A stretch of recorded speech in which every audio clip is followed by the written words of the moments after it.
బీసీల కోసం ఒక ప్రణాళిక తీసుకొచ్చాం, ఉప ప్రణాళిక తీసుకొచ్చాం. ఎస్సీలకు సబ్ ప్లాన్ ఉంది, ఎస్టీలకు సబ్ ప్లాన్ ఉంది.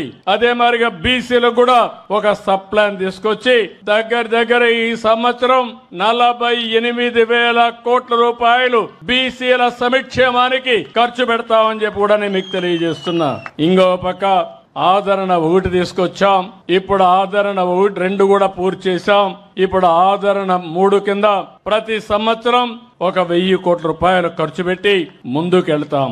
నేను ఒకటే ఆలోచించాను, అన్ని వర్గాలు పైకి రావాలి, అందరినీ ఆర్థికంగా పైకి తీసుకురావాలి. షెడ్యూల్ కులాలున్నాయి, వాళ్లకు ఇబ్బందులున్నాయి, వాళ్లకు న్యాయం చేస్తాం. అదే మరి షెడ్యూల్ తెగలున్నారు, వీళ్ళు అడవుల్లో ఉంటారు, ఇంకా అనాగరికంగా చాలా బాధపడుతున్నారు, వాళ్ళ కోసం పనిచేస్తాం. మైనారిటీ సోదరమణులున్నారు, మైనారిటీలు కూడా ఆర్థికంగా వెనుకబడ్డారు. ముస్లింస్ లో చాలా మంది పేదవాళ్లు ఉన్నారు, వాళ్ళను కూడా గుర్తించి వారి అభివృద్ధి కోసం కూడా పనిచేస్తున్నాం.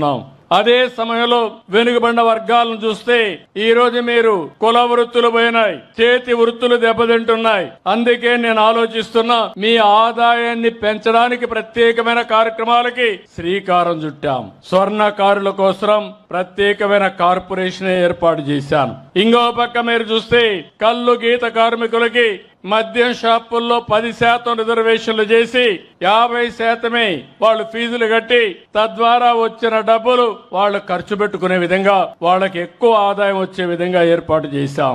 అదే మరి చేనేత కార్మికులకు మీరు చూస్తే ఏదైతే హ్యాండ్లూమ్ ఉంటే 200 యూనిట్లు కరెంటు ఉచితంగా ఇస్తున్నాం. పవర్ లూమ్స్ ఉంటే 500 యూనిట్ల కరెంటు ఉచితంగా ఇస్తున్నాం. ఇంకో పక్కన ఎవరైతే చేనేత బట్టలు నేస్తే జీఎస్టీ కూడా రాయితీ చేశాం. ఇవన్నిటికి కూడా 896 కోట్ల రూపాయలు సబ్సిడీకి కేటాయించాం. ఈ రోజు వెనుకబడిన వర్గాలు ఎవరన్నా ఇల్లు కట్టుకుంటే అదనంగా 50,000 రూపాయలు వాళ్ళకి సబ్సిడీ ఇస్తున్నాం అని చెప్పి కూడా నేను మీకు తెలియజేస్తున్నా.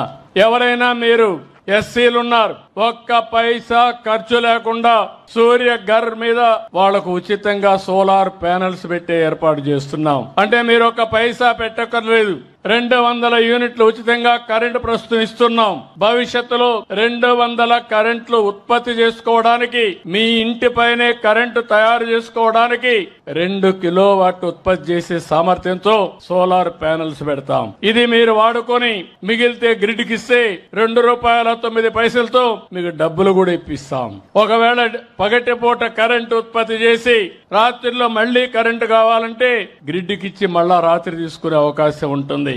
బీసీలకైతే 2 కిలోవాట్లయితే 60,000, అదనంగా 20,000 రూపాయలు సబ్సిడీ.